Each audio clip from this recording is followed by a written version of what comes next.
Hi అండి, welcome back to our channel. ఈరోజు మా పిల్లల లంచ్లోకి అయితే టమాటా రైస్ చేశానండి. టమాటా రైస్ ఎలా చేశానన్నది ఈ వీడియోలో అయితే చూపిస్తాను. ఫస్ట్ అయితే 4 టమాటాలు తీసుకున్నాను, పెద్ద సైజువి. ఒక చిన్న ఆనియన్, 2 పచ్చిమిర్చి అవి చిన్నగా ముక్కలు కట్ చేసి పక్కన పెట్టేసుకోవాలి. ఒక ప్యాన్ పెట్టేసుకొని అందులో కొంచెం అంత ఆయిల్ వేసుకొని 2 దాల్చిన చెక్క ముక్కలు, 4 లవంగాలు, 2 బిర్యానీ ఆకులు వేసుకొని మనం కట్ చేసి పెట్టుకున్న పచ్చిమిర్చి కూడా వేసుకొని ఒక 2 నిమిషాలు ఫ్రై చేసుకున్నాక ఆనియన్స్ కూడా వేసేసుకొని ఒక 5 నిమిషాలు ఫ్రై చేసుకోవాలండి.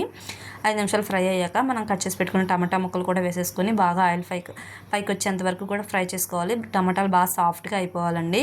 టమాటా ప్యూరీ కూడా వేసుకోవచ్చు. ఇలా ముక్కలేసి నేనైతే ఎప్పుడు ఇలాగే చేస్తానండి. ఇందులోనే చిటికెడు పసుపు వేసుకొని ఒక స్పూన్ గరం మసాలా కూడా వేసుకొని మొత్తం కూడా ఒకసారి కలిపేసుకున్నాక మనం ఇంకా రైస్ వేసేసుకోవడమే.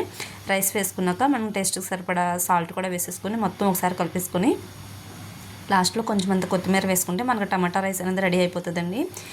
పిల్లల లంచ్ బాక్స్లోకి చాలా సింపుల్గా చేసుకోవచ్చు. నా వీడియో నచ్చితే సబ్స్క్రైబ్ చేసుకోండి.